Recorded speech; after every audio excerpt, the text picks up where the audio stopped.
The Young Artist by Thomas Locker. The Young Artist.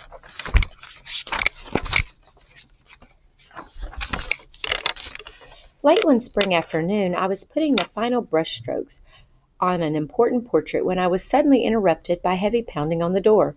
Willem Vanderwild, who runs the water mill near the royal castle, came into my studio to ask my advice. Handing me a stack of drawings, he said, "I don't know what to do about my son, Adrian. All he ever wants to do is draw and dream about becoming an artist. Will you look at his pictures and tell me if he has any talent?" I had given up teaching some years ago, but reluctantly I agreed to look at the boy's drawings. They were amazing. Immediately I offered to become the gifted lad's teacher. So a few days after his 12th birthday, Adrian said goodbye to his parents and came to my studio to learn the artist's craft.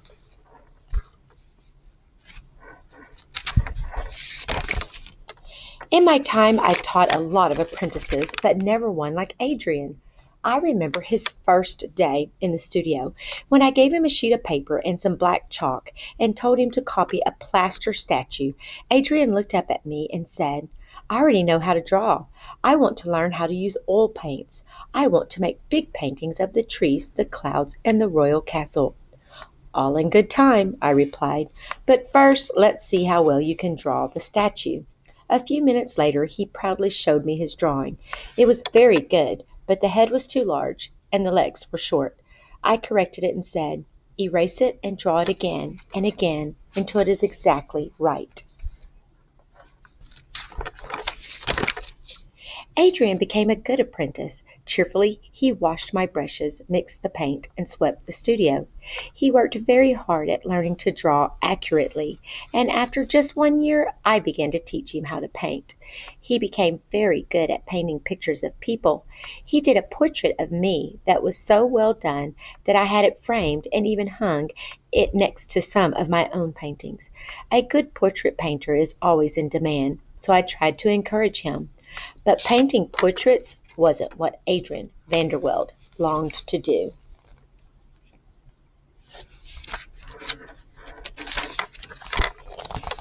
He said that it made him nervous to paint pictures of strangers, especially when they criticized his work before it was finished.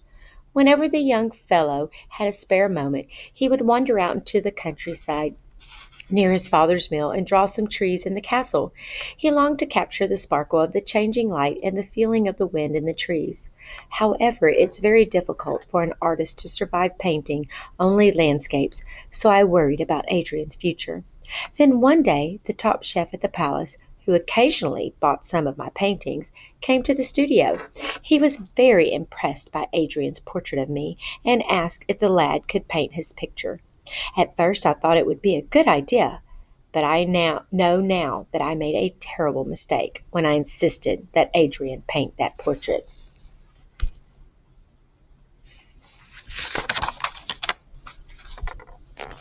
When Adrian finished the portrait, it looked exactly like the chef. I doubt if I could have done much better myself, but the chef wasn't as pleased, and he asked Adrian to change it to make him look younger. He kept saying that there was a little something wrong with the mouth. Adrian was very upset. Later, when I suggested that the chef might not pay less, he may not pay unless he was satisfied, Adrian said furiously, "You have always taught me to paint the truth, and now you want me to paint a lie. I can't, I won't." Adrian vowed then never to paint another portrait as long as he lived.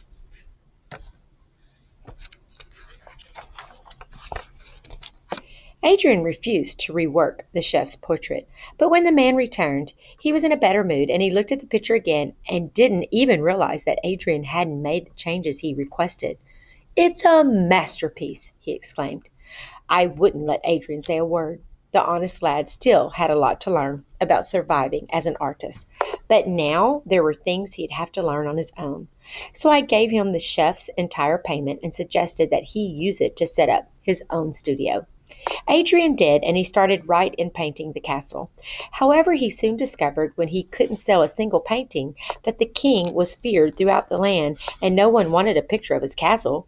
But just about that time that Adrian's money was almost gone, the royal baker and the king's tailor asked Adrian to paint their portraits. Adrian then had to make a choice between giving up being an artist altogether or making a compromise. He chose to do the portraits. However, he continued to paint landscapes in his spare time. His work kept improving, and he was pleased with his progress. To thank the chef for his help, Adrian gave him one of his best pictures of the castle. Then one day a messenger from the palace arrived with an order bearing the royal seal. It commanded Adrian to appear at the court. At first Adrian was excited, thinking that the chef must have shown the king his picture of the castle. On the way he stopped at the mill to share the wonderful news with his parents, but as he approached the castle he began to worry. Why had the king ordered him to bring along his paints and brushes? A fierce-looking soldier unlocking the heavy iron gates. For the first time in his life, Adrian entered the castle, and the gates clanged shut behind him. Another guard ushered Adrian into the throne room, which was filled with proud ladies and gentlemen dressed in such finery that Adrian felt ashamed of his own humble clothes. Except for the king's only child, the beloved little Princess Helena, who smiled at Adrian, everyone else seemed to look down on him contemptuously. The king addressed Adrian. "We have decided that you will paint a large picture that will include portraits of all 27 members of my court." Adrian gasped and protested. "But, Your Highness, a landscape painter. I've never attempted a group portrait. It would take years to complete, and besides, I can only finish a painting in private and—" But the king interrupted him, saying that he would take as much time as he needed, in order that Adrian wasn't to be disturbed. Dismissing him, the king told a servant to show Adrian to a room in the tower. To his dismay, Adrian saw that it contained a table, a chair, a bed, and an easel holding a huge blank canvas.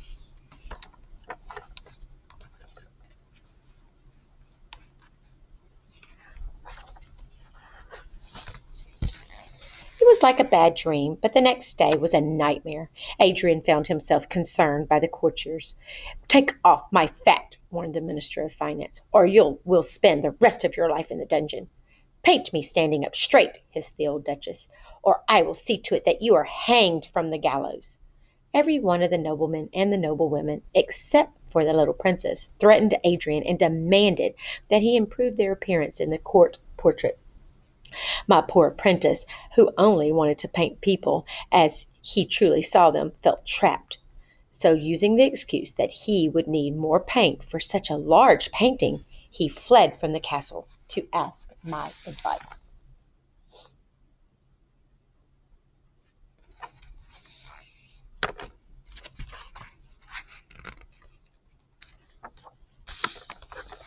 At first, I was very glad to see Adrian, but when I learned about the dangerous situation, I blamed myself for having insisted that he paint the chef's portrait. I had to come up with a plan to help the boy through this ordeal. I knew that he could make accurate drawings of the nobles with ease, but that he couldn't paint with them looking over his shoulder. So I suggested that he make drawings of everyone in the throne room until they were all satisfied with their likenesses, and then Adrian should retreat to the tower and combine the drawings into a large composition in the privacy and safety of the studio. As he left, I said, "It's a great honor to be asked to do a court portrait." Adrian shook his head and replied, "To paint 26 lies is no honor." Slowly he returned to the castle to begin the most difficult time of his life. I honestly thought I might never see him again.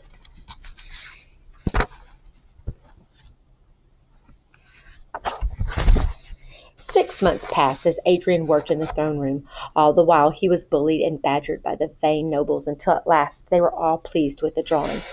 Finally, Adrian took the studies to the tower to begin painting. But except for the picture of the young princess, which was inspired, Adrian's work was false and lifeless. Everyone seemed the same. The men all looked handsome, and the women were beautiful. The next morning he laid out his paints, but he couldn't bring himself to pick up a brush. All that day he sat and stared at the huge empty canvas until the light in the studio began to fade. Then the tired and frightened lad decided to take a walk on the palace grounds to look at the trees and clouds that he longed to paint.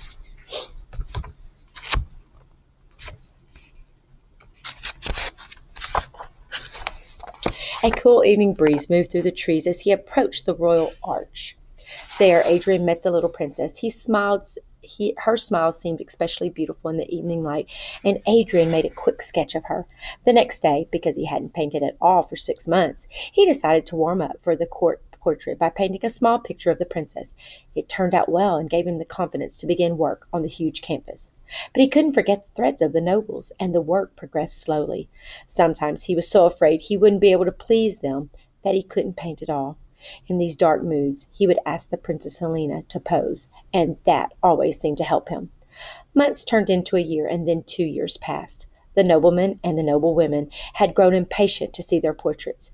In spite of the king's order not to disturb Adrian, a group of the courtiers banded together and climbed the stairs to the studio.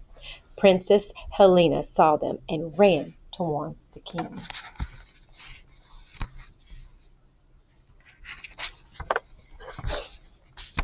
When they entered the studio, the noble ladies and gentlemen were outraged to find the room filled with paintings of the princess, but the court portrait barely started. Then the king, furious that his order had been disobeyed, rushed up the stairs and stormed in. Immediately his eyes were drawn to one picture after another of his beloved daughter. "Throw Vanderwilt in the dungeon," shouted the Minister of Finance. "Hang him," hissed the Duchess. "He must be punished," shrieked the Queen. "On the contrary," the king replied icily, "the artist has painted truly beautiful pictures, and we shall reward him."